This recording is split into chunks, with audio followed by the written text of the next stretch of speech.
Hello, glad you can join us. Here's what we have for you this Thursday. The financial curveball for fans trying to score tickets to the World Series.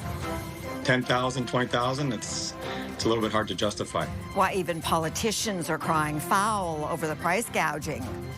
This is an illegal gambling operation. The high stakes for NBA players caught up in a scandal. This is a package of sweeping reforms. Plus, what a new bill could mean for violent repeat offenders.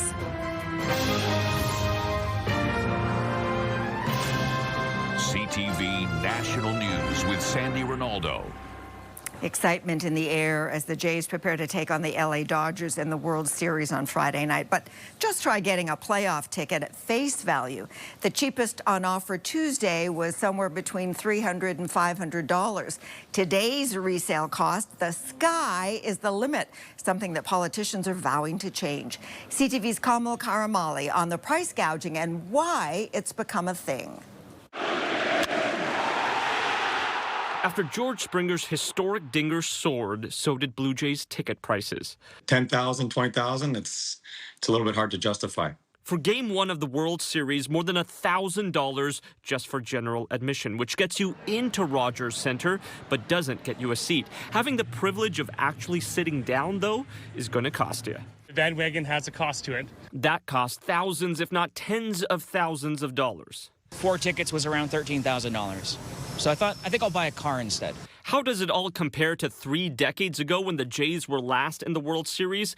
This week, the cheapest tickets at face value were going for just under $500. Back in 1993, nosebleeds were just over $30, which would be $61 today. The cost of a ticket to the World Series game was like the cost of a beer and a hot dog today, right? So obviously, it's gotten completely out of control. Ticketmaster says it's not setting these prices, nor is any one person or entity. The resale prices are set by numerous small sellers. Ontario's premier with this warning to the entertainment giant. I'm going to be sitting in my man cave because I'm not paying whatever $1,500 for a ticket. And by the way, those ticket gougers, they're going to pay the price. We're going to get to them. Looking at legislation that would cap ticket resale prices, but it was his government that scrapped a law 6 years ago that capped ticket resale prices at 50%, saying they couldn't enforce it. Most fans now at peace. I just couldn't. With not being able to attend. I will sit home and watch it at home, knowing it'll be historic no matter where they watch this series. Kamal Karamali, CTV News, Toronto.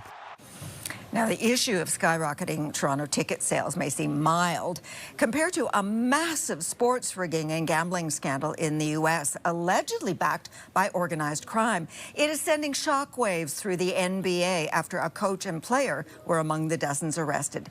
CTV's John Venevalley-Rao takes a look at the charges and the consequences. John. Sandy, this all raises some big questions about the integrity of basketball games.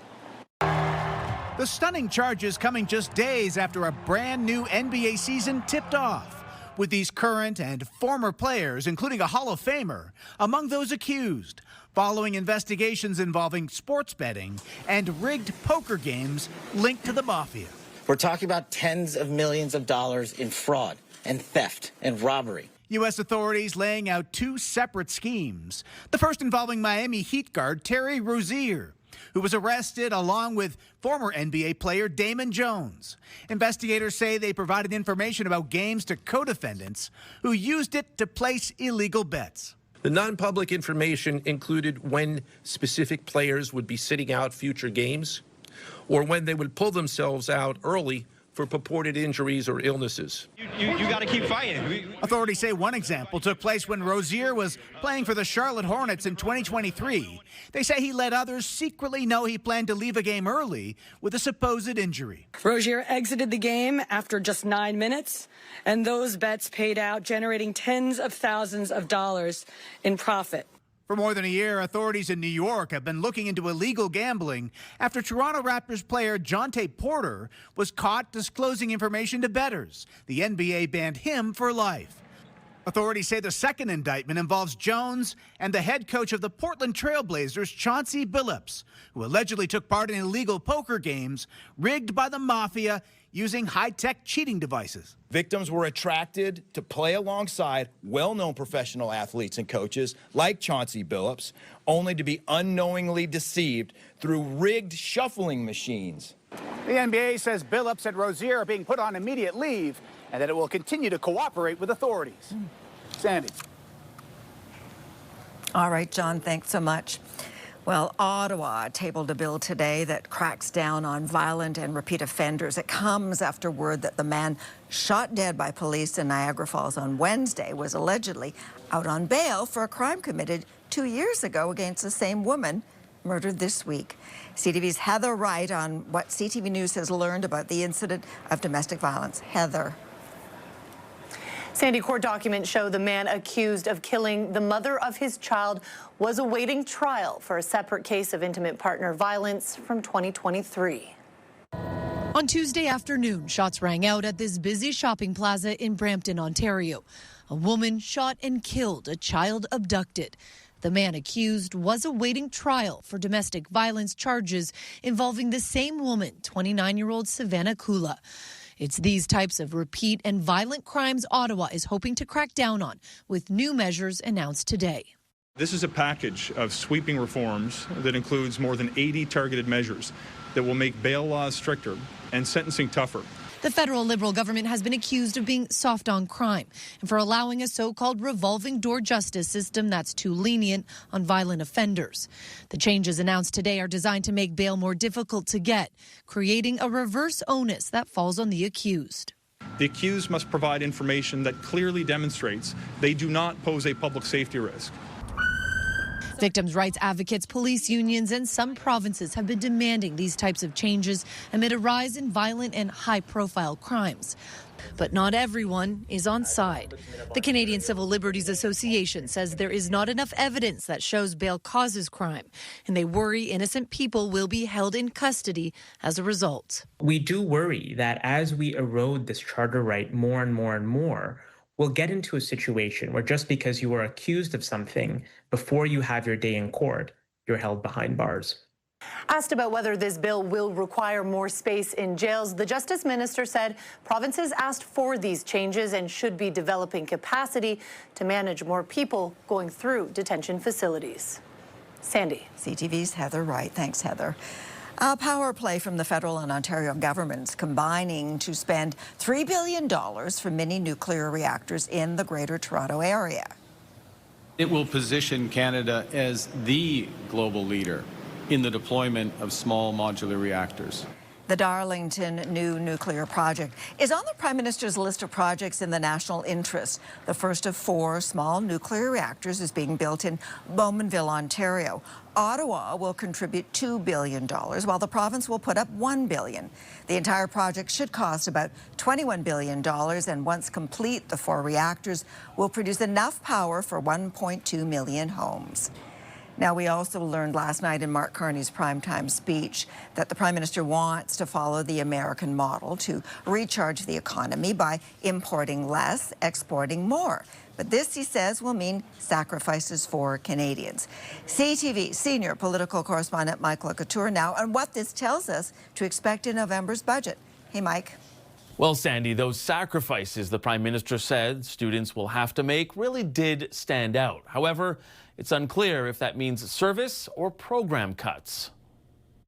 Why don't I not scoop the budget? Prime Minister Mark Carney came close to revealing parts of the November budget, but he did expand a little on Wednesday night's speech, where he told university students transforming the Canadian economy would take some time and some sacrifices. There's certain demands or desires to expand in different areas, and we won't be able to move as quickly as we otherwise would. What will our legacy be in the future? The founder of Generation Squeeze says the sacrifice that should be made is a change to the old age security program. Can we ask those of us who are financially secure to maybe take smaller subsidies in retirement so that the savings can be repurposed to eliminate seniors' poverty and to help our kids and grandchildren? That's a red line for the Bloc Québécois, who has been asking for a boost to old age security. Despite hearing themes of fiscal restraint from Carney, the Conservative leader isn't buying it. It's always the bait and switch. You know, he said he would spend less. He's spending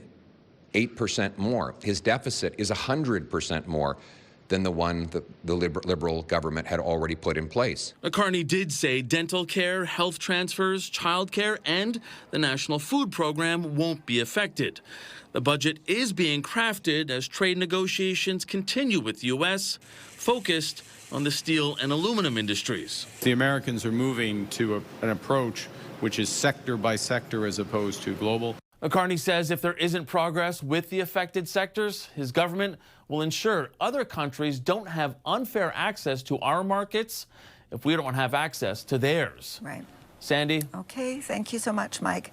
Now, CTV News has confirmed that Ottawa is fighting back against American automakers who have cut jobs in this country. There will now be limits on the number of vehicles that Stellantis and General Motors can import tariff-free from the U.S. to sell in Canada. And it comes after the companies announced that they are reducing the amount of production that they're going to do in Canada. Now, as for the Prime Minister, he is heading next to Asia. That will be happening tomorrow. He's going there to attend 2 major economic conferences and will be joined by world leaders, including the U.S. President. Canada's top priorities: diversifying trade and defense. CTV's Judy Trinh will be traveling with the Prime Minister. Okay, Judy, what can we expect? Sandy, the Prime Minister will visit Malaysia, Singapore, and South Korea. He's under pressure to expand trade and get tariff relief. 3, 2, 1, and we cut. This week, Canada celebrated 10 years of free trade with South Korea to withstand the tariff war launched by the Americans. More agreements like this in Asia will help. In trade, location is everything, and where you are sends a big signal. This Prime Minister has been to Europe 5 times.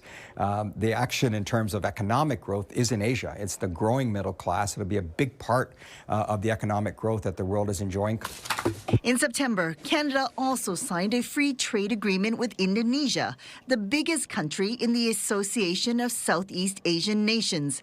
At ASEAN, Prime Minister Mark Carney will work toward a separate economic treaty with the other 9 members of the economic bloc. Then he'll travel to Singapore to meet with that country's new leader, Lawrence Wong. But it's at APEC in South Korea where the stakes get much higher. Donald Trump is also attending the summit, and Carney has left open the possibility of announcing tariff relief for steel and aluminum. We'll see. We're ongoing discussions with the Americans, and I wouldn't overplay it. On Carney's schedule is a visit to Hanwha to assess if the Korean submarines are suitable for the Canadian Navy. Officials are also pursuing a bilateral meeting with Chinese President Xi Jinping. The Canada-China Business Council is hoping a face-to-face will lead to a solution in the fight over electric vehicles and canola. There are challenges on both sides in different sectors. EV tariffs should be part of that conversation. The counter tariffs on agri-food should be part of those conversations. 1 year ago, concerns about foreign interference dominated the headlines after a public inquiry, and it was an obstacle to warming relations with China. But that was before a trade war with the U.S. Okay. Sandy. All right, CTV's Judy Trinh. A couple of tech crime stories for you now, starting with a cybersecurity incident that has Toys R Us Canada warning customers that their personal information may have been hacked. The chain sent an email to customers who were affected saying names, addresses, emails, and phone numbers were accessed. The company says it began the investigation in the summer, and the breach did not involve credit card information. And a Vancouver hair salon was targeted by an alleged fraudster who managed to steal nearly $5,000 in a matter of seconds. They want to put it on their credit card, but they took the machine, and instead of them putting their PIN number, they refund themselves $4,900. The video shows a suspect who said he wanted to buy a $20 hairbrush. After withdrawing the money, he tore up the receipt and left without taking the brush. Monaris, the company that processes the transactions, agreed to refund the money after being contacted by CTV News. And it turns out the same suspect has hit businesses right across the country. Coming up after the break, when royalty and religion go hand in hand. Good morning. Welcome. Keeping the faith with a historic joint message.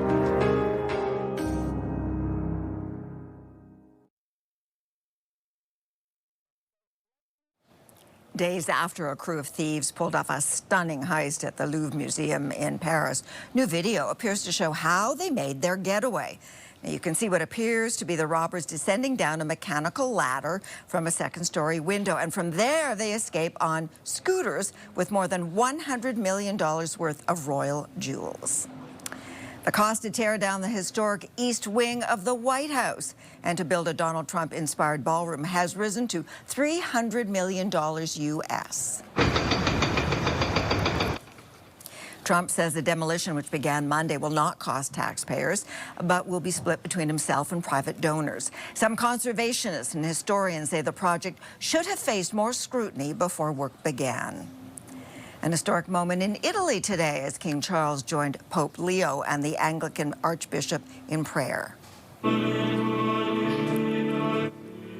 Charles, who is the head of the Church of England, and wife Camilla took part in a prayer service in the Sistine Chapel. It is the first time a British monarch and Pope have prayed together since the Church of England broke with the Catholic Church some 500 years ago. The visit is meant to build a closer relationship between the two houses of worship.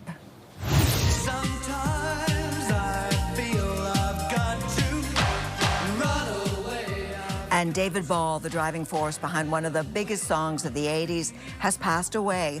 Ball was part of the British band Soft Cell, best known for the song Tainted Love. The duo, who split in 1984 and reunited in 2001, had just completed a new album days before Ball's death. He was 66 years old, passed away in his sleep.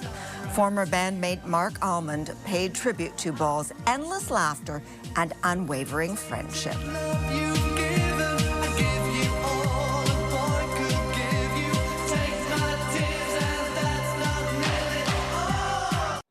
Reporters from around the world have descended on Hogtown in the lead up to Game 1 of the World Series. The Prime Minister also made an appearance at the Rogers Centre today and was asked if he has a bet on the World Series with Donald Trump. Well, you know what? I think he's afraid. I think he's afraid to make a bet. He doesn't like to lose. He hasn't called. He hasn't returned my call yet on the bet, so I'm ready. We're ready to make a bet with the U.S. Mr. Carney also met with members of the Blue Jays team to wish them good luck. Now, players and coaches from both teams took to the field to practice and participate in Media Day. The Jays and Dodgers fielded questions from journalists, including our very own Allison Hurst, who is joining us now. Okay, Allison, how did it go? Were there any curveball questions? No real curveballs, Sandy, but certainly everything, all preparations are all in full swing here at Rogers Centre as everybody gets ready for Game 1 of the World Series. Lots of excitement and anticipation. We did see some ground crews putting the finishing touches on the World Series logo down here on the field level. And then, yes, we had an opportunity to meet up with a number of the players. Everybody was available to chat today and answer some questions. We heard from Addison Barger talking about how this is a dream come true for him. A lot of them talking about how they're going to try and keep the nerves at bay, but when the lights come on tomorrow, it's certainly going to be very exciting. Rookie Trey Savage is going to be the starting pitcher for Game 1 tomorrow. He talked a little bit about how he's going to handle his nerves as he heads out to the pitch, but then he says when he gets on the mound, it's business. It's time for him to work. Here's a little bit more about what he had to say. It's hard to see the entire impact just because we're kind of almost like sheltered here, but I mean, I know we represent this entire country, and we're this country's team, so we want to go out there and do everything we can to make this country proud of us. All right, so Allison, any interaction between the players? I mean, did you get a sense of friendly rivalry between the two teams? It's a very competitive game, right? Absolutely. We haven't seen the Dodgers players yet. They've got their media events happening soon and then their warm-up later on. So we haven't seen the two teams really come together. But there certainly were a lot of questions, especially about starting pitcher, heavy hitter Shohei Ohtani, who could have been a Blue Jay just a few years ago. He could have started the 2024. Those were the rumors, of course. But then he did sign with the LA Dodgers. Here's a little bit more from John Schneider. There's a reason we're here and there's a reason they're there, you know? I think the one thing we cannot do is look over there and say that is Goliath. That is a beatable baseball team that has its flaws and that has its really, really good strengths. How we expose each of them will determine who wins the series. So lots of excitement, lots of anticipation, and we'll see what happens. The Jays have been having their workout here, and then, as I was mentioning, the LA Dodgers will take the field all ahead of Game 1 tomorrow. Reporting live, I'm Allison Hurst. Sandy, back to you. All right, Allison, thanks so much. And we will be back in a moment with a glimpse at a rare auction. We're getting a first glimpse of items going up for sale at a highly anticipated auction of memorabilia from the Hudson's Bay Company. And there are some great stories behind some of the artifacts. The Canadian auction house responsible for the sale opened its doors to CTV News. And that is where we find Chief Anchor Omar Sachedina. So Omar, tell us about the most interesting piece you saw. Sandy, there are 4,400 items that will eventually go on sale, but the first auction takes place on November 19th. That will feature what Heffel Auction House calls the cream of the crop, including this painting by former British Prime Minister Winston Churchill that has an estimated value of between $400,000 and $600,000. So how did Winston Churchill end up gifting this piece to HBC? He became an honorary Grand Seigneur of the Hudson Bay, and at the appointment ceremony he was asked by a director of the Hudson Bay if he'd gift one of his special paintings to the company. He said he couldn't because he had given them all to Lady Churchill, but later Lady Churchill was asked, and she selected this work.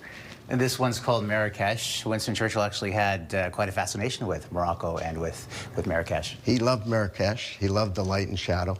This was painted at a time when he was, in between politics and could afford the time to paint and enjoy what he perhaps enjoyed most in life. There are other examples of him capturing these street scenes in Marrakesh too, right? There's a major piece that he gave as a gift to Roosevelt. I mean, what else do you give President of the United States? That painting at one point was bought by Brad Pitt, who gave it to his wife, Angelina.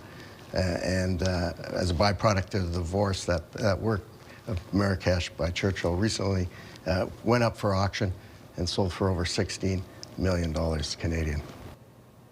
Now, the online auctions that will be taking place before the end of the year are expected to feature items that are a little bit more reasonable because they won't require minimum bids. The auction house isn't saying exactly what will be in those collections, but it'll feature things like blankets, rare coins, and collectible toys, Sandy. So interesting, Omar. Thank you.